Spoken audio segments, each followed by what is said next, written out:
সকাল থেকে একটানা বৃষ্টি শুরু হয়েছে। বিকেল গড়িয়ে গেলেও তা এখনো থামার নাম নেই। মালতী ঘরের দাওয়ায় মেঘলা আকাশের দিকে তাকিয়ে দাঁড়িয়েছিল। আজ প্রায় দিন 15 হয়ে গেল তার স্বামী অবিনাশ শহরে গেছে। এখনো ফিরতে দিন কয়েক দেরি আছে। বিয়ের 1 মাসের মাথায় অবিনাশকে কাজের সূত্রে শহরে যেতে হয়েছে। আর তারপর থেকেই মালতীর ওপর শ্বশুরবাড়ির তরফ থেকে শুরু হয়েছে অকথ্য অত্যাচার। বিয়ের সময় পণ নিয়ে ঝামেলা শুরু হলেও লোকলজ্জার ভয়ে তখন সেটা বেশি দূরে এগোয়নি। কিন্তু মালতীর শ্বশুর বাড়িতে পা রাখার পর থেকে শুরু হয় অশান্তি। তা অবিনাশ যতদিন ছিল আগুনের আঁচ খুব একটা স্পর্শ করতে পারেনি মালতীকে। কিন্তু অবিনাশ বাড়ি ছাড়তে আগুনের লেলিহান শিকা একেবারে জ্বলিয়ে পুড়িয়ে শেষ করে দিয়েছে মালতীকে। মালতীর শ্বশুর মশাই সমরেশ আর ভাসুর মিলে ক্রমাগত তাকে মানসিক ও শারীরিক নির্যাতন করে চলেছে। তাদের সঙ্গে যোগ্য সঙ্গত দিয়েছে ভাসুরের স্ত্রী। একমাত্র শাশুড়ি তাকে এখনো অবধি বাঁচিয়ে রেখেছে, না হলে কবেই হয়তো তার ভবলীলা সাঙ্গ করে দিত এই নরপিশাচদের দল। মালতীর শাশুড়ি আজ বাড়ি নেই। সকালে পাশের গ্রামে গিয়েছেন একজনের অনুষ্ঠান বাড়িতে। মালতী আপন মনে দাঁড়িয়েছিল অন্ধকারের মধ্যে। হঠাৎ একটা ছায়ামূর্তির ডান দিক থেকে সরে যেতেই সে চমকে উঠল। সুইচ বোর্ডে খুট করে আলোর সুইচটা টিপলেও আলো জ্বলল না। তার মানে লোডশেডিং। এখানে বিকেল হতে প্রায় দিনই লোডশেডিং হয়। সেজন্য সকলের বাড়িতেই মোমবাতি আর হ্যারিকেনের বন্দোবস্ত আছে। অন্ধকারের মধ্যেই মোমবাতি ধরানোর জন্য মালতী রান্নাঘরের দিকে পা বাড়াতেই একজোড়া বলিষ্ঠ হাত তার হাত দুটোকে চেপে ধরল। অন্যদিকে আরেকটা হাত তার মুখ চেপে ধরল। এক অজানা ভয়ে বুকটা ধক করে উঠল তার। চিৎকার করার আপ্রাণ চেষ্টা করলেও গলা দিয়ে এক ফোঁটা আওয়াজ বেরোল না তার। তাকে কার্যত ধাক্কা মেরে পাশের ঘরে ঢুকিয়ে দিল দুটো ছায়ামূর্তি। তারপর হাত দুটো শক্ত করে বেঁধে মুখটাও বেঁধে দিল তারা। শুধুমাত্র মুখ দিয়ে গো গো আওয়াজ ছাড়া আর কোনো শব্দ বেরোল না মালতীর। এবার ধীরে ধীরে একটা ছায়ামূর্তি 2 হাত দিয়ে তার গলাটা শক্ত করে চেপে ধরল। ইতিমধ্যে অন্ধকারে চোখ শুয়ে যাওয়া ছায়ামূর্তির মুখটা অস্পষ্টভাবে ফুটে উঠেছে তার চোখের সামনে। স্বয়ং তার শ্বশুর সমরেশ। সামান্য বাতাসের জন্য খাবি খেতে লাগলো মালতী। প্রচন্ড কষ্টে ফুসফুসটা এবার ছিঁড়ে যাবে তার। আস্তে আস্তে চোখের সামনেটা অন্ধকার হয়ে যেতে লাগলো মালতীর। ধীরে ধীরে নিথর হয়ে গেল মালতীর দেহটা।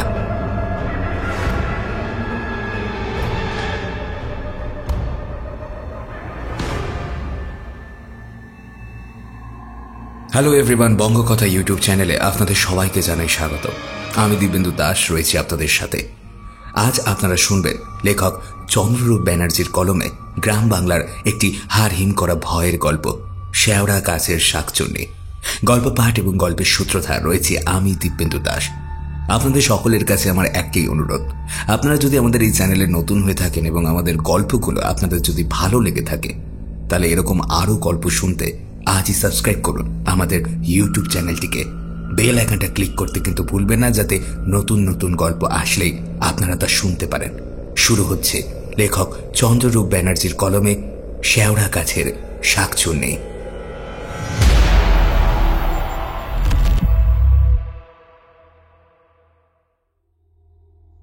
মালতীর রহস্যজনক মৃত্যুর পর মাস 6 কেটে গেছে। থানা পুলিশ কম হয়নি যদিও। মালতীর বাপের বাড়ি থেকে বারবার দাবি করা হয়েছে তার শ্বশুর বাড়ি নিশ্চয়ই তাকে মেরে ঝুলিয়ে দিয়েছে। কিন্তু পোক্ত প্রমাণের অভাবে আর অর্থের প্রলোভনে পুলিশের তরফেও বিশেষ কিছু করা হয়নি। মালতী আত্মহত্যা করেছে বলে কেস ফাইল ক্লোজ করে দেওয়া হয়েছে। আর অবিনাশের বাড়ি থেকে রটিয়ে দেওয়া হয়েছে মালতীর নিশ্চয়ই বিয়ের আগে কোনো সম্পর্ক ছিল। বিয়ের পর সবটা জানাজানির ভয়ে সে গলায় দড়ি দিয়েছে। যদিও অবিনাশ জানে মালতী মোটেই সেরকম মেয়ে নয়, তবুও পরিবারের চাপে মুখ বুজে চুপ করে থাকতে হয়েছে তাকে। এর মাঝেই পরিবারের চাপে অবিনাশ মাত্র কয়েক মাসের ব্যবধানে আবার বিয়ে করতে বাধ্য হয়েছে। এবারের পাত্রী শিবানী, বড় ঘরের মেয়ে, তাই পণ বাবদ ভালোই বাগিয়েছে সমরেশ। ঘরে একলা চুপচাপ বসেছিল অবিনাশ। শিবানী ভালো ঘরে মেয়ে হওয়ার পাশাপাশি একজন ভালো মানুষও বটে। কিন্তু মালতীর এভাবে চলে যাওয়াটা কিছুতেই স্বাভাবিক মনে হচ্ছে না অবিনাশের। বারবার তার কথা মনে পড়ছে। হঠাৎ নূপুরের শব্দে চোখ তুলে তাকালো অবিনাশ। শিবানী চায়ের কাপ হাতে ঘরে এসেছে। চায়ের কাপটা সে অবিনাশের সামনে বিছানায় রেখে তার পাশে এসে বসল। কি গো, তোমার কিছু হয়েছে? কেন? তোমাকে দেখে কেন জানি না মনে হচ্ছে কোনো কারণে খুব চিন্তায় আছো। না না, সেরকম কিছু না। ওই অফিসে একটু কাজের চাপ চলছে আর কি। মালতীর কথা মনে পড়ছে বুঝি? অবিনাশ চমকে উঠে তাকালো শিবানীর দিকে। সে কাঁপা কাঁপা গলায় বলল, না না, সেরকম কিছু নয়। মনে পড়াটাই স্বাভাবিক আমাদের জীবনের। শিবানীর কথা শেষ হওয়ার আগেই আরও একবার নূপুরের শব্দ পাওয়া গেল ঠিক দরজার কাছ থেকে। অবিনাশ আর শিবানী দুজনই তাড়াতাড়ি সেদিকে তাকাতেই কাউকে দেখতে পেল না। শিবানী দ্রুত পায়ে উঠে গিয়ে এদিক ওদিক দেখে এসে বলল, কাউকে তো দেখতে পেলাম না, অথচ স্পষ্ট শুনলাম নূপুরের শব্দ। কিন্তু আমাদের বাড়িতে তো তুমি ছাড়া আর কেউ নূপুর পড়ে না, আর একমাত্র পড়তো কে? মালতী। ওই একমাত্র নূপুর পড়তো। শিবানী অবিনাশের দিকে কিছুক্ষণ তাকিয়ে থেকে ঘর থেকে ধীর পায়ে বেরিয়ে গেল। তার মনে এখন ঝড় চলছে। তার স্বামী যেভাবে প্রথম স্ত্রীকে এখনো ভুলতে পারেনি, তাতে কি আদৌ সে স্বামীর ভালোবাসা কখনো পাবে?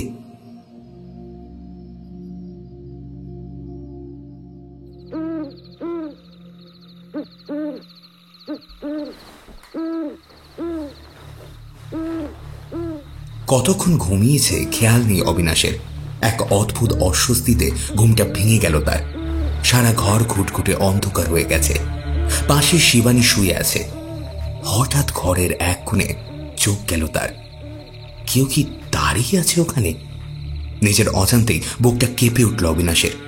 সে চোখ কচলে ভালো করে তাকাতেই দেখতে পেল একটা ছায়ামূর্তি দাঁড়িয়ে আছে ঘরের কোণে অন্ধকারে মিশে। খুব সম্ভবত কোনো নারী মূর্তি। জানলা থেকে আসা হালকা হাওয়ায় তার শাড়ির আঁচলটা অল্প অল্প দুলছে। অবিনাশ তড়িঘড়ি বালিশের কাছে রাখা মোবাইল ফোনটা বের করে টর্চ জেলে সেদিকে আলো ফেলতেই দেখতে পেল কেউ নেই। একরা শূন্যতা ঘিরে রয়েছে সেই জায়গাটায়। অবিনাশ কিছুক্ষণ হতভম্বের মতো বসে রইল। সে কি এতটা ভুল দেখল? কিন্তু সে যে পরিষ্কার দেখতে পেল কেউ একজন একটু আগেই ওখানে দাঁড়িয়েছিল। সবটা মনের ভুল ভেবে আবার শুয়ে পড়ল অবিনাশ। যদিও বাকি রাতটা তার ঘুম এলো না খুব একটা। ভোরের আলো ফুটে আধার কেটে যাওয়ার সঙ্গে সঙ্গে যদিও যাবতীয় চিন্তাভাবনা অবিনাশের মাথা থেকে আস্তে আস্তে সরে গেছে। রোজকার মতো স্নান সেরে খেয়ে দিয়ে সে অফিসে চলে গেছে। অবিনাশ আর তার দাদা কমলেশ সকাল সকাল অফিস চলে যায় বলে সকালেই শিবানী তাদের জন্য জল খাবার রান্নাবান্না করে রেখেছে। বাকি সময়টা ঘরে টুকটাক কাজ সেরে স্নান সেরে দুপুরে শিবানী খেয়ে দিয়ে ঘরে এসে কাগজ পড়ে কিছুক্ষণ বিশ্রাম নেয়। আজকেও সেরকম সব কাজ সেরে স্নান করে আয়নার সামনে দাঁড়িয়ে সিঁদুর পড়ছিল শিবানী। হঠাৎ আয়নার একপাশে চোখ যেতেই ভয়ে সারা শরীর হিম হয়ে গেল তার। ঠিক তার পেছনে আলমারির ধার থেকে উঁকি মারছে একটা মুখ। বিভৎস সেই মুখের বিভিন্ন জায়গা থেকে মাংস ঝুলছে। সাদা দুই চোখের মণি নেই। ফ্যাকাশে ঠোঁট থেকে জিভটা বেরিয়ে এসেছে। স্থির দৃষ্টিতে সেই মুখ তাকিয়ে রয়েছে শিবানীর দিকে। প্রচণ্ড ভয়ে আস্তে আস্তে ঘাড় ঘুরিয়ে পিছনে তাকালো শিবানী, কিন্তু কাউকেই কোথাও দেখতে পেল না সে।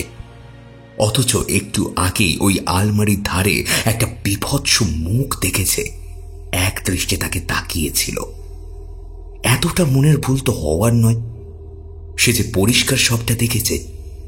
একবার ভাবল অবিনাশ ফিরলে সবটা তাকে বলবে, কিন্তু পর মুহূর্তে মনে হলো যদি অবিনাশ তার কথায় বিশ্বাস না করে। এমনিতেও বিয়ের পর এই কদিন বিশেষ কথা হয়নি তাদের দুজনের মধ্যে, তাই আপাতত সবটা চেপে যাওয়াতেই মনস্থির করল শিবানী। আজ অফিস থেকে ফিরতে বেশ দেরি হয়ে গিয়েছিল কমলেশের। এমনিতেই পাড়া গায়ে রাত পাড়ার সঙ্গে সঙ্গে রাস্তাঘাট শুনশান হতে শুরু করে। তার উপর তাদের বাড়িতে ঢোকার গলিটা বরাবরই অন্ধকারে ডুবে থাকে। তাই কমলের সাইকেলের হেডলাইট জেলে খুব ধীর গতিতে প্যাডেল করে এগিয়ে চলছিল বাড়ির দিকে। বাড়ির কাছাকাছি পৌঁছাতেই হঠাৎ কানে এলো খসখস শব্দ, যেন তার পিছু পিছু কেউ হেঁটে আসছে। তাড়াতাড়ি কমলেশ পিছনে ঘাড় ঘোরাতেই কাউকে দেখতে পেল না। আবার 2 পা এগোতেই সেই এক খসখস শব্দ কানে এলো তার। কেউ কি কোনো বদ মতলব নিয়ে তার পিছু করছে? তাতে বাড়ি যাওয়ার পথেই একটা বড় শেওড়া গাছ থাকে। শেওড়া গাছের তলা দিয়ে যাওয়ার সময় কমলেশের চোখ গেল গাছের ডালের দিকে। তারপর চমকে উঠল সে। সরু 2 পা গাছের ডাল থেকে ঝুলছে। এত রাতে নিশ্চিত কোনো সুস্থ মানুষ গাছের ডালে বসে থাকবে না। তবে কি? কমলেশ বিশেষ ভাবার সময় পেল না। হঠাৎ করে চুপ করে গাছের ডাল থেকে তার সাইকেলের সামনে মাটিতে লাফিয়ে নামলো একটা অবয়ব। পরনে তার শাড়ি, হাওয়ায় উড়ছে লম্বা চুল, চুলের মাঝখানের লম্বা সিঁথিতে ঘন সিঁদুর লেপা। মণিহীন চোখ দুটো ঝরে পড়ছে একরাশ ঘৃণার অনল। কমলেশ আধো অন্ধকারেও মালতীকে চিনতে ভুল করল না। মালতী জিপটা দিয়ে ঠোঁটটা চেটে নিয়ে এবার এক পা করে এগিয়ে আসতে লাগলো কমলেশের দিকে। কমলেশ ভয়ে বিস্ময়ে সাইকেল ছেড়ে উল্টো দিকে দৌড় দিতে যেতেই মালতী খপ করে তার ঘাড়টা চেপে ধরল। তারপর সজোরে সেটা উল্টো দিকে ঘুরিয়ে দিল। মট করে একটা আওয়াজ করে কমলেশের মাথাটা উল্টো দিকে ঘুরে গেল। সঙ্গে সঙ্গে কমলেশের নিথর দেহটা সশব্দে মাটিতে লুটিয়ে পড়ল। সকাল থেকে রায়বাড়িতে থমথম হয়ে আছে। রাত গড়িয়ে সকাল হয়ে গেল, এখনো অবিনাশের দাদা কমলেশ বাড়ি ফেরেনি। যদিও তার সাইকেল আর মোবাইল পাওয়া গেছে বাড়ির সামনের আম গাছটার তলায়, কিন্তু কমলেশের কোনো খোঁজ নেই। সকালে অবিনাশ আর সমরেশ ফাঁড়িতে গিয়ে একটা মিসিং ডায়েরি করে এসেছে। ওদিকে সুলেখা ক্রমাগত কেঁদে চলেছে। অবিনাশের মা পাশে বসে তাকে সান্ত্বনা দিয়ে চলেছে। অবিনাশ নিজের ঘরে চুপ করে বসেছিল। মাত্র কয়েক মাসের ব্যবধানে 2টো অঘটন ঘটে গেল। প্রথমে তার বউ মালতী মারা গেল, আর তারপরে তার দাদা কমলেশ নিখোঁজ। তাদের বাড়ি থেকে কারোর কোন নজর লেগেছে কে জানে। অবিনাশ একা একা বসে থাকতে দেখে শিবানী তার পাশে এসে বসল। তারপর বলল, তুমি অকারণে চিন্তা করো না, খুব তাড়াতাড়ি দাদার খোঁজ পাওয়া যাবে। সেটা হলেই সবচেয়ে বেশি খুশি হব, কিন্তু এভাবে একটা মানুষ রাতারাতি কিভাবে অদৃশ্য হয়ে যেতে পারে? আমাদের গ্রামে এরকম ঘটনার আগে ঘটেনি। শিবানী কিছুক্ষণ চুপ করে থেকে বলল, হতে পারে হয়তো গ্রামে একদল খারাপ মানুষ ঢুকে পড়েছে, যারা রাতের অন্ধকারে মানুষ তুলে নিয়ে যাচ্ছে। কাগজে তো মাঝে মাঝে এরকম কত খবর বের হয়। অবিনাশ মাথা নাড়তে নাড়তে বলল, না শিবানী, না। এই গ্রামেই আমার জন্ম। গ্রামের প্রতিটা অলিগলি, রাস্তাঘাট, পুকুর সব চেনা আমার। এই ছোট গ্রামে সেরম কোনো দল লুকিয়ে থাকলে মানুষের নজরে ঠিকই আসতো। তাহলে তোমার কি মনে হয় এটা কাদের কাজ? সেটাই তো বুঝতে পারছি না। তবে পুরো ব্যাপারটাই বড় রহস্যজনক। আমাদের পরিবারের সবাইকে আরো সতর্ক থাকতে হবে। শিবানী একবার ভাবল গতকাল দুপুরের ঘটনাটা একবার অবিনাশকে বলবে, কিন্তু তারপরে ভাবল ইতিমধ্যে প্রচণ্ড দুশ্চিন্তার মধ্যে আছে সে। তার উপর আবার এসব বললে হয় তাকে বিশ্বাস করবে না অবিনাশ, নয়তো তার দুশ্চিন্তা আরো বাড়বে। শিবানীকে ইতস্তত করতে দেখে অবিনাশ জিজ্ঞেস করল, তুমি কিছু বলবে? শিবানী ঘাড় নেড়ে না জানিয়ে উঠে চলে যাচ্ছিল, কিন্তু পিছন থেকে আবার অবিনাশের গলা ভেসে আসলো, কিছু বলার থাকলে আমাকে বলতে পারো। শিবানী এবার ইতস্তত করে গতকালের ঘটনাটা অবিনাশকে বলেই ফেলল। অবিনাশ সবটা শুনে কিছুক্ষণ তার মুখের দিকে তাকিয়ে রইল। তারপর বলল, তুমি নিশ্চিত যে তোমার মনের ভুল ছিল না ওটা? না না, আমি স্পষ্ট দেখেছি একটা মুখ। ওরকম ওরকম ভয়ানক বিভৎস মুখ আমি জীবনে কখনো দেখিনি। অবিনাশ আর কিছু বলল না বটে, কিন্তু তার কপালে চিন্তার ভাঁজ আরো বাড়ল। রাত বাড়ার সঙ্গে সঙ্গে আস্তে আস্তে সকলেই শুয়ে পড়ল। অবিনাশের যদিও কিছুতেই ঘুম আসছিল না, দাদার জন্য বড্ড চিন্তা হচ্ছে তার। হয়তো তার সাথে সে কোনোদিন ভালো ব্যবহার করেনি, তবুও দিনের শেষে একই মায়ের পেটের ভাই তো। শরীরটা আনচান করায় অবিনাশ আস্তে আস্তে বিছানা ছেড়ে উঠে পড়ল। তারপর ধীর পায়ে দাওয়ায় গিয়ে দাঁড়াতেই মৃদুমন্দ বাতাসে শরীরটা জুড়িয়ে গেল তার। আকাশ আজ পরিষ্কার, তাই চাঁদের স্নিগ্ধ জ্যোৎস্না বিনা বাধায় খেলে বেড়াচ্ছে পৃথিবীর বুকে। হঠাৎ অবিনাশের চোখ আটকে গেল বাড়ির সামনের শেওড়া গাছটার মোটা ডালে। কেউ যেন বসে আছে মনে হচ্ছে, কিন্তু এত রাতে কে বসে থাকবে গাছে? অবিনাশ আর একটু এগিয়ে গিয়ে দেখতে যেতে দেখতে পেল ধূপ করে একটা ছায়ামূর্তি গাছের ডাল থেকে নেমে অন্ধকারে মিলিয়ে গেল।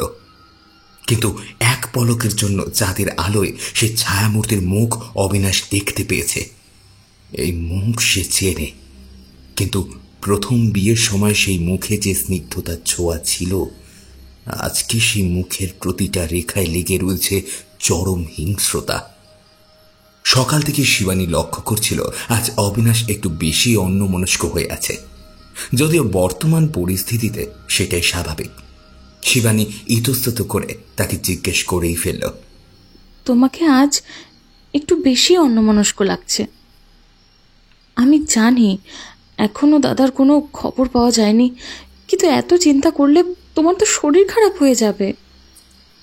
অবিনাশ এবার শিবানীর মুখের দিকে তাকালো, তারপর বলল, দাদার জন্য চিন্তা তো অবশ্যই আছে, কিন্তু গতকাল রাতে একটা ঘটনা ঘটেছে, সেটা নিয়ে চিন্তারও বেশি হচ্ছে। কি হয়েছে? রাতে ঘুম আসছিল না বলে আমি একটু দাওয়ায় গিয়ে দাঁড়িয়েছিলাম। তখনই ওই বাড়ির সামনের শেওড়া গাছটার দিকে আমার চোখ চলে গেল। জানো, আমি স্পষ্ট মালতীকে দেখলাম। সেই চোখ, সেই নাক, সেই মুখ, শুধু বড্ড বিভৎস, মানে যেন একটা মৃত লাশ চলে ফিরে বেড়াচ্ছে। কি কি বলছো তুমি? হ্যাঁ গো, ঠিকই বলছি। যে মানুষটা আজ থেকে প্রায় 6 মাস আগে মারা গেছে, যার দাহ কাজে আমি নিজে উপস্থিত ছিলাম, সে কিভাবে ফিরে আসবে? তাহলে কি যাকে তুমি দেখেছো, আর হয়তো সেদিন আমিও যাকে দেখেছি, সে মালতী নয়, বরং তার প্রেতাত্মা। আমি কিচ্ছু বুঝতে পারছি না, আমার মাথা কাজ করছে না কাল রাত থেকেই। কেন জানি না মনে হচ্ছে দাদার নিখোঁজের পেছনে মালতী হয়তো। অবিনাশের কথা শেষ হওয়ার আগে সশব্দে মাটিতে আছড়ে পড়ল দেওয়ালে টাঙানো ছোট্ট আয়নাটা। দুজনে চমকে উঠে সেদিকে তাকালো। হঠাৎ একদলা ঠান্ডা তাদের সর্বাঙ্গ কাঁপিয়ে দিয়ে জানলা দিয়ে বেরিয়ে গেল।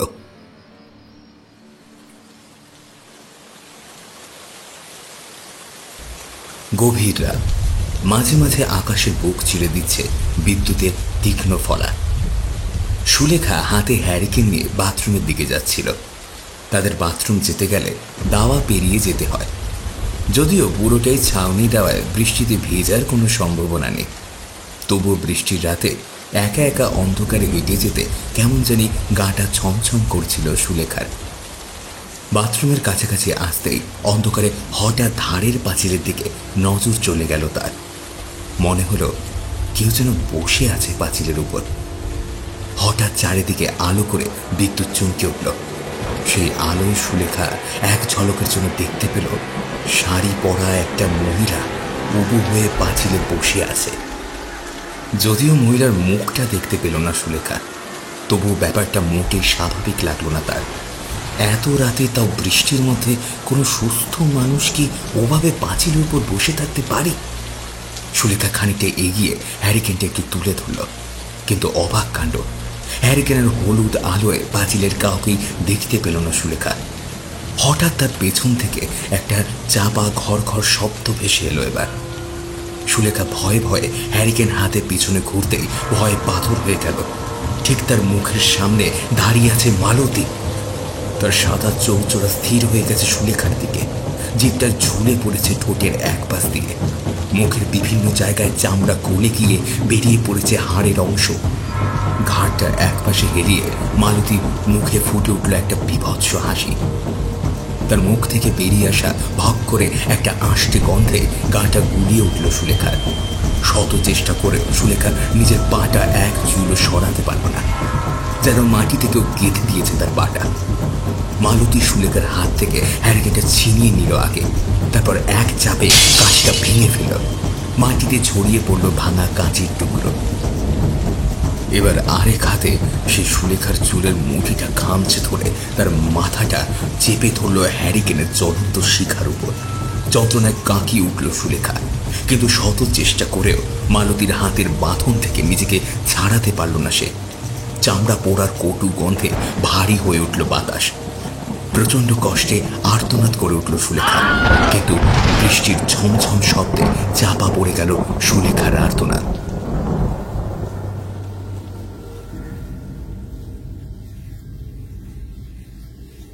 প্রথমে কমলেশের রহস্যময় নিখোঁজ, তারপর সুলেখার মর্মান্তিক মৃত্যু। পুলিশের প্রাথমিক অনুমান দুর্ঘটনা হলেও অবিনাশের কেন জানি না খটকা লাগছে। গ্রামের মানুষ হ্যারিকেনেই অভ্যস্ত, সেখানে এভাবে মৃত্যু বড়ই অস্বাভাবিক। তাদের বাড়িতে যেভাবে একের পর এক অঘটন ঘটে চলেছে, তাতে দিন দিন অবিনাশের দুশ্চিন্তা বাড়ছে বই কমছে না। পিছন থেকে হঠাৎ ফাঁড়ির বড়বাবুর ডাকে সম্মিত ফিরল অবিনাশের। তাকে একটু থানায় যেতে হবে, কিছু টুকটাক কাজ আছে। অবিনাশ এবার বাথরুমের সামনে দেখল এখনো সেখানে ভাঙা হ্যারিকেন পড়ে আছে। অবিনাশ ধীর পায়ে বড়বাবুর সঙ্গে বেরিয়ে পড়ল থানার উদ্দেশ্যে। সমরেশ মাঝে মধ্যেই নেশা করে বাড়ি ফেরে, আগে তাও একটা টুকটাক কাজ করত। দুই ছেলে কাজ পাওয়ার পর সারাদিন পাড়ার চায়ের দোকানে আড্ডা, আর রাত হলেই মাতাল হয়ে বাড়ি ফেরা, এই তার রোজকার রুটিন। ছেলে নিখোঁজ হলো বা বউ মারা গেল, তাতে তার বিন্দুমাত্র ভ্রুক্ষেপ নেই। যথারীতি আজকেও গলা অবধি ঢেলে বাড়ি ফিরছিল সমরেশ। টলতে টলতে সমরেশ দাওয়ার কাছাকাছি আসতেই দেখতে পেল সারা বাড়ি ঘুটঘুটে অন্ধকারে ডুবে আছে। দাওয়ার খুঁটি থেকে একটা হ্যারিকেন ঝুলছে শুধু, তার ম্রিয়মান আলোর সামনে অংশটুকু কেবলমাত্রই আলোকিত হয়েছে।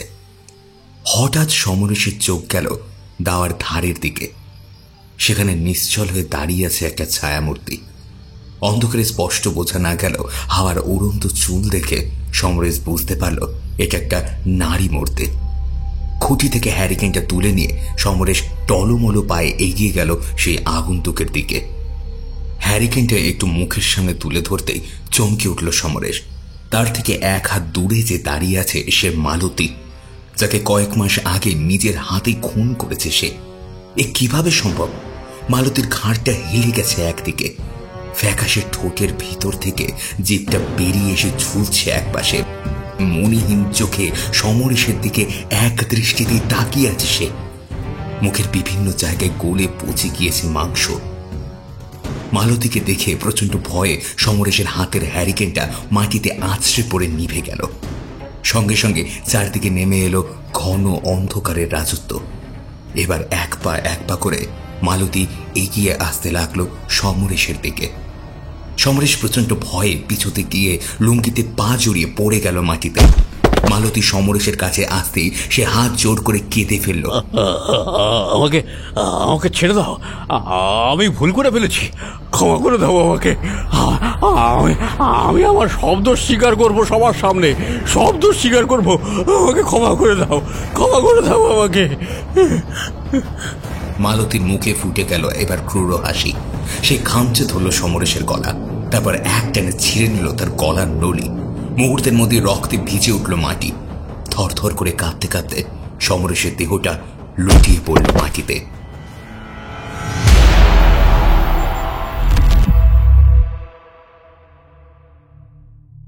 দাওয়ায় মাথায় হাত দিয়ে বসেছিল অবিনাশ। একটু দূরেই তার মা ক্রমাগত কেঁদে চলেছে। শিবানী আর পাড়ার কিছু মেয়ে বউ তাকে সান্ত্বনা দেওয়ার চেষ্টা করছে। পুলিশ এসে ময়না তদন্তের জন্য সমরেশের মৃতদেহটা নিয়ে গিয়েছে। পাড়ায় কিছু উৎসাহী জনতা ভিড় জমিয়েছে তাদের বাড়ির বাইরে।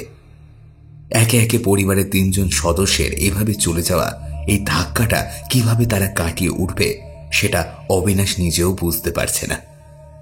জীবনের এমন কঠিন সময় তার কখনো আসেনি এর আগে। অবিনাশ খুব ভালো করে বুঝতে পারছে এই খুনগুলোর পেছনে আছে মালতী, কিন্তু কেন এভাবে সে একের পর এক পরিবারের সদস্যদের মেরে চলেছে সেটাই এখনো পরিষ্কার নয় তার কাছে। যদিও একটা অস্পষ্ট ধারণা মালতীর মৃত্যুটা স্বাভাবিক ছিল না, কিন্তু এবার হয়তো তাকেই কিছু একটা করতে হবে, না হলে হয়তো পরিবারে আরো কারোর ক্ষতি হয়ে যেতে পারে। অবিনাশের হঠাৎ মনে পড়ল পাশের গ্রামেই থাকেন নিবারণ তান্ত্রিক। এখন বয়স হলো, এক সময় প্রবল নাম ডাকছিল ওই ওঝার। আশেপাশের 5 গায়ে এখনো মানুষে তাকে ডেকে আনে। ওনার কাছে হয়তো এই সমস্যার সমাধান থাকলেও থাকতে পারে। অবিনাশ চোখের জল মুছে নিয়ে আগামীকালই ওনার কাছে যাওয়ার মনস্থির করল। অনতি দূরে বসে থাকা শিবানীকে হাতের ইশারায় ঘরে ডেকে নিল অবিনাশ। শিবানী কিঞ্চিত অবাক হয়ে অবিনাশের পিছু পিছু ঘরের ভিতরে ঢুকতেই অবিনাশ তাকে একটু ভিতরে এসে বলল, তোমাকে একটা খুব জরুরি কথা বলার জন্য ডাকলাম। শিবানী ভুরু কুচকে জিজ্ঞেস করল, কি আবার কোনো সমস্যা হয়েছে?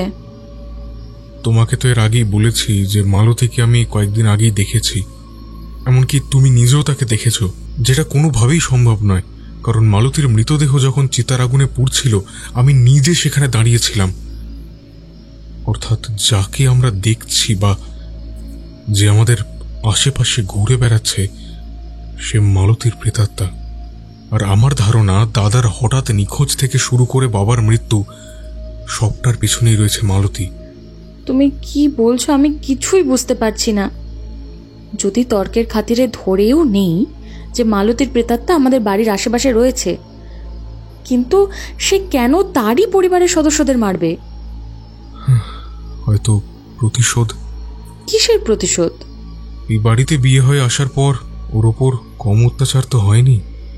আমি বার কয়েক প্রতিবাদ করলেও কোনো লাভ হয়নি, বরং আমি জানতাম আমি বাড়িতে না থাকলেই অত্যাচার আরো বাড়ত।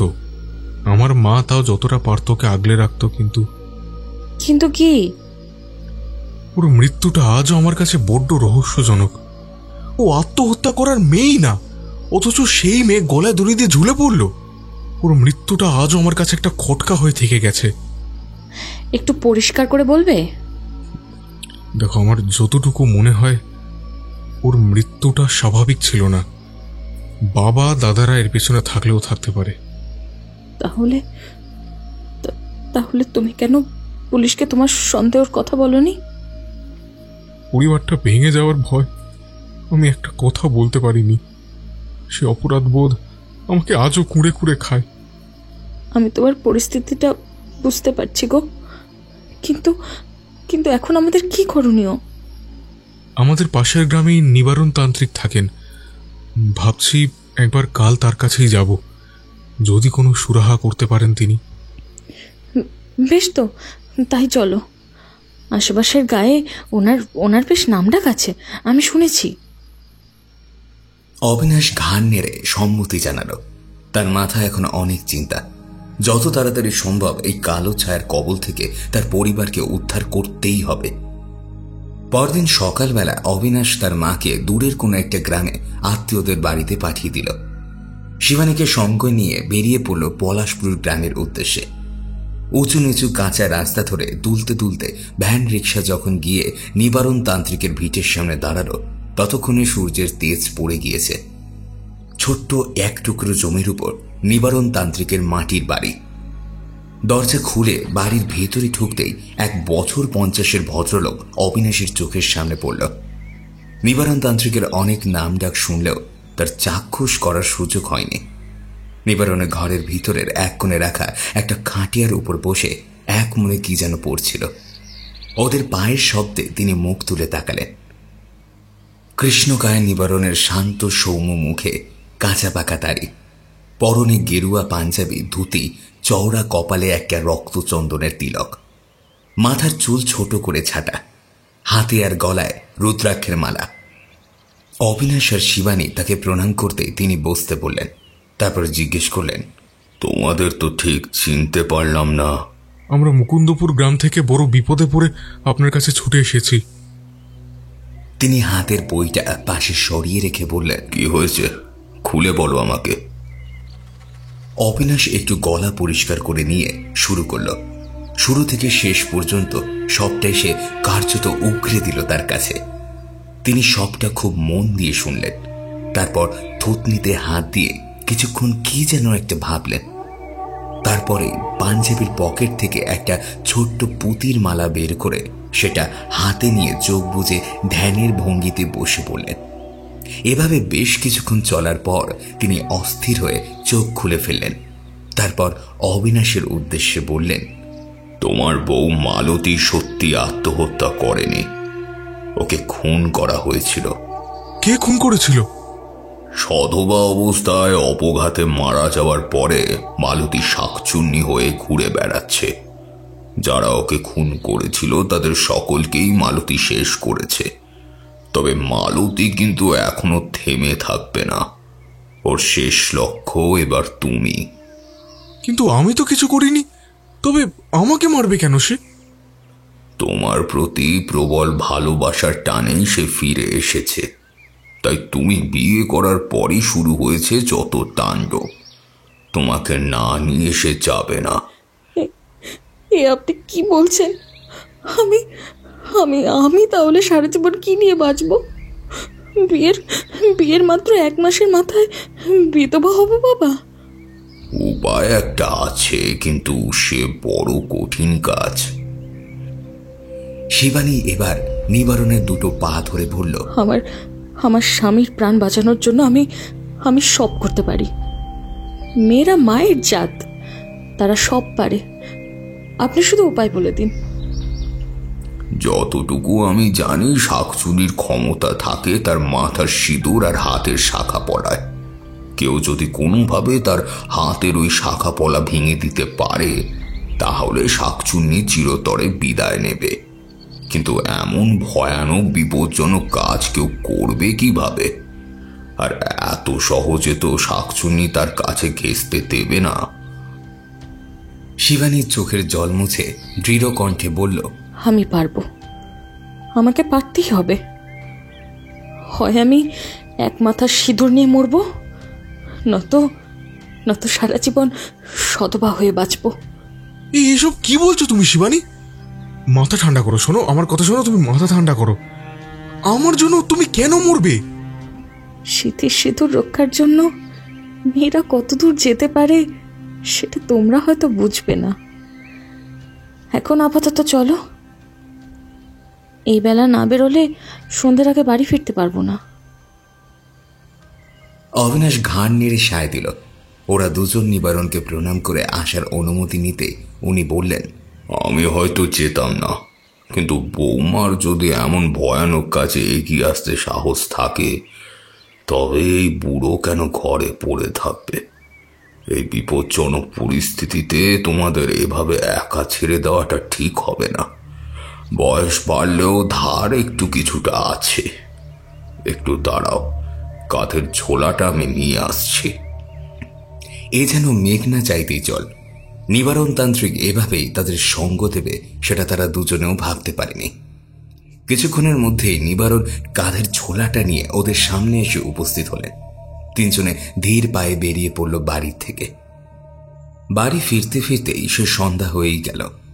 ঘন অন্ধকারে চাদরে মোড়া বাড়িটাকে দেখলে কে বলবে কিছুদিন আগেও এই বাড়ি জমজমাট ছিল। অমাবস্যার রাত হওয়ার জন্য চারিদিক আলকাতরার মতো গাঢ় অন্ধকারে নিমজ্জিত হয়ে রয়েছে।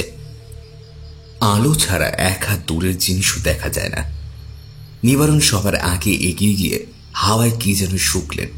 তারপর ভিটে থেকে 1 খাবলা মাটি তুলে নিয়ে চোখ বন্ধ করে বিড়বিড় করে মন্ত্র পড়ে তাদের দিকে ফিরে বলল, এই ভিটের আশেপাশে প্রবলভাবে অশুভ শক্তির ছায়া ছড়িয়ে রয়েছে।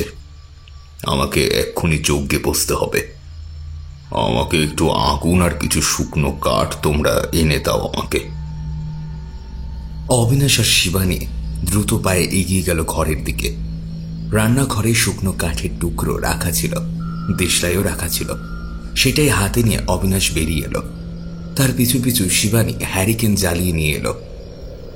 দাওয়ার ঠিক সামনে নিবারণ এক আঙুল সমান মাঝারি আকৃতির চৌকো একটা গর্ত করে তাতে কাঠগুলোকে সাজিয়ে দিতে বললেন অবিনাশকে। তার কথা মতো অবিনাশ কাজে লেগে পড়ল। মাটি খুঁড়তেই হঠাৎ একপাল ঠান্ডা বাতাস কোথা থেকে যেন ছুটে এসে ওদের শরীরে শিহরণ ধরিয়ে দিল। হঠাৎ অবিনাশের চোখে পড়ল একটা অদ্ভুত জিনিস। তাদের বাড়ির চারদিকে একটা কালো ছায়ামূর্তি গোল করে ঘুরে চলেছে, আর মাঝে মাঝে থুতুর মতো কিছু একটা মাটির উপর ফেলছে। ভয়ে অবিনাশের বুকটা ধক করে উঠল।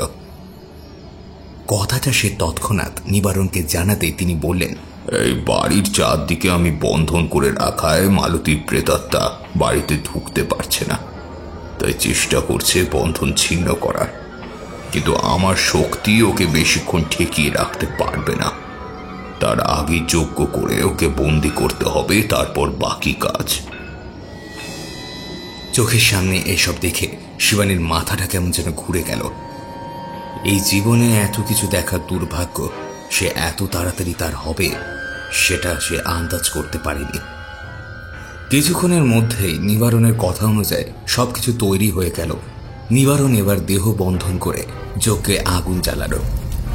তারপর দুপাশে দুটো গণ্ডি এঁকে দিয়ে সেখানে ইশারায় শিবানী আর অবিনাশকে বসতে বলল।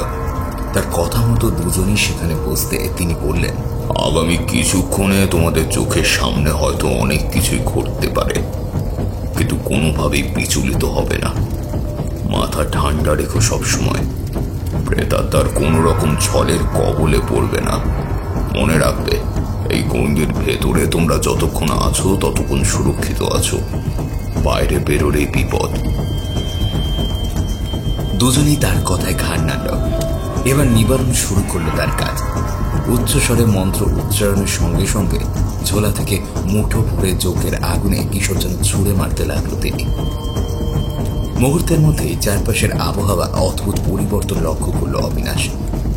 ব্যবসা গরমকে ধাক্কা মেরে সরিয়ে দিয়ে কোথা থেকে যেন হু করে ঠান্ডা হাওয়ার পাল ঢুকতে লাগলো। শোষো করে হাওয়ার শব্দে কেঁপে উঠল আশপাশ। বাড়ির আশেপাশে মাথা তুলে দাঁড়িয়ে থাকা লম্বা লম্বা তাল আর সুপারির গাছগুলোর হাওয়ার ফনা তুলে সাপের মতো নাচতে লাগলো। উঠতে থাকা ধুলো বালিতে চেয়ে থাকা কার্যত অসম্ভব হয়ে উঠেছে। অথচ কি আশ্চর্য, যজ্ঞের আগুন এতটুকু নেভেনি। আর ওদিকে সময়ের সাথে সাথে নিবারণ তান্ত্রিকের মন্ত্রোচ্চারণের গতি আরো বাড়তে লাগলো। হঠাৎ এক হাড় হিম করা দৃশ্য চোখে পড়ল শিবানীর। খুব সম্ভবত অবিনাশও সেটা দেখতে পেয়েছে। হাওয়ায় কার্যত ভাসতে ভাসতে তাদের দিকে এগিয়ে আসছে একটা নারী মূর্তি। সে কি বিভৎসতার রূপ! সাদা শাড়ি, লাল পাড়ে এলোমেলো চুল উড়ছে তার বাতাসে। দুই চোখে আগুনের ভাঁটার মতো চলছে। কপালে তার লম্বা সিঁদুরের রেখা, দুই হাতে ভর্তি শাখা পলা। কর্কশ গলায় মালতী হেসে উঠে তাদের দিকে এগোতে যেতেই কোনো এক অদৃশ্য দেওয়ালে যেন সে বাধা পেল। সঙ্গে সঙ্গে সঙ্গে সঙ্গে রাগে গর্জন করে উঠল মালতীর প্রেতাত্মা। এবার নিবারণ চোখ খুললেন। তিনি আগুনে মুঠো করে কিছু একটা দিতেই ফটফটে শব্দে আগুনের লকলকে শিকা এক হাত উঁচু হয়ে গেল। ওদিকে মালতীও যন্ত্রণায় কাঁকিয়ে উঠে ঘর ঘর করে বলল, তোর সাথে আমার কোনো শত্রুতা নেই, এমনকি ওই নতুন বউটার সাথেও না। আমি শুধু আমার স্বামীকে আমার সঙ্গে নিয়ে যেতে এসেছি। তিনটে মানুষের প্রাণ নিয়েও তোর শান্তি হয়নি পিশাচিনী? এখন এই নিরপরাধ ছেলেটার জীবন নিয়ে ওর স্ত্রীকে বিধবা করতে চাস? ভালো চাস তো এই গ্রাম ছেড়ে চলে যা। কে মানুষ যারা আমাকে দিনের পর দিন অত্যাচার করেছে, এমনকি আমাকে মেরে দিয়েছে পর্যন্ত? আমি তো শুধু আমার প্রতিশোধ নিয়েছি, আমার অপূর্ণ ভালোবাসা চেয়েছি। আমি মুখার্জি ছাড়া এখান থেকে কোথাও যাব না, কোথাও না। তবে রে, বলি নিবারণ কি যেন ছুঁড়ে মারলেন আগুনের লেলিহান শিখার মধ্যে। এবার মালতীর যন্ত্রণায় আরো জোরে চেঁচিয়ে উঠল। হাঁপাতে হাঁপাতে সে বলল, এরপর আর 5টা মেয়ের মতোই আমি অনেক স্বপ্ন নিয়ে শ্বশুর বাড়ি এসেছিলাম, কিন্তু স্বামীর সোহাগ পাওয়ার আগেই ওরা শেষ করে দিল আমাকে। আর এখন তুইও আমার উপর অত্যাচার করছিস। যা করার করে নে তুই। আমার স্বামীকে আমার সঙ্গে না নিয়ে আমি যাব না। মালতীর কথায় নিবারণ যেন এবার কিছুটা নরম হলেন। তিনি অপেক্ষাকৃত নরম গলায় বললেন, আমি জানি তোর সঙ্গে অন্যায় হয়েছে, তুই ওকে ছেড়ে দিলে তোর মুক্তির ব্যবস্থা আমি করব, তোকে আমি কথা দিচ্ছি। মালতী এবার রাগে ফুঁসতে লাগলো। চোখের আগুনে যেন মুহূর্তে ভস্ম করে দেবে সে। অবিনাশের দিকে তাকিয়ে সে বলে উঠল, তুমি আমার সঙ্গে না গেলে আমি কিন্তু ওই নতুন বউকে শেষ করে দেব। সারা জীবন তুমি দোষী হয়ে বাঁচবে। অবিনাশের মাথায় যেন বজ্রপাত হলো। এর আগে তারই অপদার্থতায় মালতীর প্রাণ গিয়েছে, আর আজ আবার তার কারণে যদি শিবানীর প্রাণ যায় তাহলে সে বাঁচার মূল্য কি? অবিনাশ উঠে দাঁড়ালো। নিবারণ প্রমাদ গুনলেন। মালতীর পাতা ফাঁদেই বোধহয় অবিনাশ পা দিতে চলেছে, কিন্তু এই মুহূর্তে যজ্ঞ বন্ধ করে অবিনাশকে আটকাতে গেলে তারা তিনজনই মারা পড়তে পারে। ইতিমধ্যেই এঁকে দেওয়া গণ্ডির বাইরে বেরিয়ে পড়েছে অবিনাশ। শিবানী সবটাই লক্ষ্য করছিল। সে বারবার চিৎকার করে অবিনাশকে আটকানোর চেষ্টা করলেও অবিনাশের কানে যেন কোনো কথাই যাচ্ছে না। এক অদ্ভুত সম্মোহন শক্তির দ্বারা সে যেন চালিত হচ্ছে প্রতিটা পদক্ষেপ। শিবানী আর নিজেকে সামলাতে পারল না। গণ্ডি ছেড়ে এবার সে বেরিয়ে এলো। অবিনাশকে আটকাতে যেতেই মালতী গর্জন করে এসে তাকে এক ধাক্কায় ছিটকে ফেলে দিল। প্রায় সঙ্গে সঙ্গেই সে অবিনাশের গলা টিপে ধরল। নিবারণ আর বসে থাকতে পারল না। তিনি বাধ্য হয়ে যজ্ঞ বন্ধ করে ছুটে গেলেন অবিনাশের দিকে। ততক্ষণে মালতীর হাতের চাপে ছটফট করতে শুরু করেছে অবিনাশ। ক্রমেই তার দম বন্ধ হয়ে আসছে, পৃথিবীটা ঝাপসা হয়ে আসছে। এদিকে নিবারণও মন্ত্রপাঠ থামাতে পারছে না। কিন্তু এভাবে তো কাউকে নিজের চোখের সামনে মৃত্যুর দিকে ঠেলে দিতে পারে না সে। অগত্যা মন্ত্রপাঠ থামিয়ে তিনি উঠে দাঁড়ালেন, এগিয়ে গেলেন অবিনাশকে বাঁচাতে। এমন সময় হঠাৎ হ্যারিকেনের আলোটা নিভে গেল, যেন কেউ ফু দিয়ে সেটাকে নিভিয়ে দিল। অগ্নিকুণ্ডে দাও দাও করে জ্বলতে থাকা আগুনটা আচমকা নিভে গেল। চারিপাশে নেমে এলো এক অপার্থিব নিকষ কালো অন্ধকার। মনে হলো এই জমি যেন এক অন্য জগতে রূপান্তরিত হয়েছে বর্তমানে, যার সাথে বহির্জগতের কোনো যোগাযোগ নেই। নিবারণ বুঝতে পারলেন এই মুহূর্তে তিনি প্রচণ্ড অসহায়। দেহ বন্ধন করার ফলে হয়তো তাকে কোনো অশুভ শক্তি ছুঁতে পারবে না, কিন্তু যজ্ঞ অসম্পূর্ণ হওয়া তিনিও বিশেষ কিছু করতে পারবেন না। পকেটে থাকা ছোট্ট টর্চের আলোয় এদিক ওদিক দেখতে লাগলেন নিবারণ। একটু আগেই সেখানে অবিনাশ দাঁড়িয়েছিল, সেখানটা এখন ফাঁকা। এমন সময় কানে একটা গো গো আওয়াজ ভেসে আসতে তিনি আওয়াজটা লক্ষ্য করে টর্চের সরু আলো ফেলতেই দেখতে পেলেন এক ভয়ঙ্কর দৃশ্য। অবিনাশ মাটিতে লুটিয়ে পড়ে ক্রমাগত হাত পা চালাচ্ছে, আর তার বুকের উপর বসে আছে মালতী। তিনি সেদিকে পা বাড়াতে যেতেই এক ঝলক দামাল হাওয়ার দাপট তাকে ছিটকে সরিয়ে দিল। কিছুটা দূরে পড়ে তিনি যন্ত্রণায় আর্তনাদ করে উঠলেন। তার হাঁটুতে প্রচণ্ড জোরে লেগেছে। মাটিতে পড়ে থেকে তিনি অসহায়ের মতো তাকিয়ে রইলেন অবিনাশের দিকে। আর হয়তো শেষ রক্ষা হলো না। কিন্তু হঠাৎই শিবানী কোথা থেকে যেন ছুটে এলো মালতীর দিকে। তার কপাল কেটে ততক্ষণে রক্ত ঝরছে, কিন্তু সেসব দিকে তার কোনো খেয়াল নেই। তার হাতে ততক্ষণে উঠে এসেছে মাঝারি আকারের একটা পাথর। মালতী কিছু বুঝে ওঠার আগেই সে মালতীর হাতের উপর শাখা পলাকে লক্ষ্য করে সজোরে বসিয়ে দিল সেটা। মুহূর্তের মধ্যেই চরচর করে ভেঙে গেল মালতীর হাতের চুড়িগুলো। সঙ্গে সঙ্গে চারিদিক কেঁপে উঠল এক অমানসিক চিৎকারে। অবিনাশকে ছেড়ে দিয়ে মালতীর শরীরটা তখন ছিটকে একপাশে সরে এসেছে, কিন্তু এরপরেই অদ্ভুত কিছু ঘটল। মালতীর চোখের আগুন ধীরে ধীরে নিভে গেল। তার দৃষ্টি ধীরে ধীরে নরম হতে লাগলো। সে লাল জ্বলন্ত দৃষ্টি ম্লান হয়ে এলো। পরিবর্তে সেখানে ফুটে এলো এক অসহায় নারীর কান্না ভেজা নিষ্পাপ নয়ন। মালতীর দেহটা এবার থরথর করে কাঁপতে লাগলো। তার চোখ বেয়ে গড়িয়ে পড়ল লাল অশ্রু। সেটা মাটিতে পড়তেই লালচে আলো ফেটে বেরোল। তারপর ধীরে ধীরে সাদা আলোর ফুলকি ছড়িয়ে গেল চারিদিকে। সে শেষবার আকাশের দিকে তাকিয়ে নিঃশব্দে মিলিয়ে গেল বাতাসে। অবশেষে মালতী মুক্তি পেল। কুন্নিস তোমাকে বৌমা, তুমি ঠিকই বলেছিলে। মেয়েরা মায়ের জাত, তারা চাইলে সব পারে। শিবানী দ্রুত পায়ে এগিয়ে গেল মাটিতে পড়ে থাকা অবিনাশের দিকে। কাঁচতে কাঁচতে অবিনাশ ধীরে ধীরে উঠে বসে তাকালো শিবানীর দিকে। তার দুই চোখে কৃতজ্ঞতার ছাপ স্পষ্ট। নিবারণ খোঁড়াতে খোঁড়াতে তাদের পাশে এসে দাঁড়ালেন। তারপর আকাশের দিকে তাকিয়ে বললেন, আজও মালতীর মতো কত মেয়েরা পণের জন্য বা নানা কারণে প্রতিনিয়ত শ্বশুর বাড়িতে অত্যাচারিত হচ্ছে, তার কোনো ইয়াত্তা নেই। মালতী শুধু একটা সংসার চেয়েছিল, কিন্তু তার বদলে পেল অকাল মৃত্যু। আশা করি এবার ওর মুক্তি হবে। অন্ধকার ভিটের এক পাশে মাটিতে এখনো ভাঙা চুরির টুকরোগুলো পড়ে আছে, এক অসহায় নারীর মুক্তির শেষ চিহ্ন গায়ে মেখে।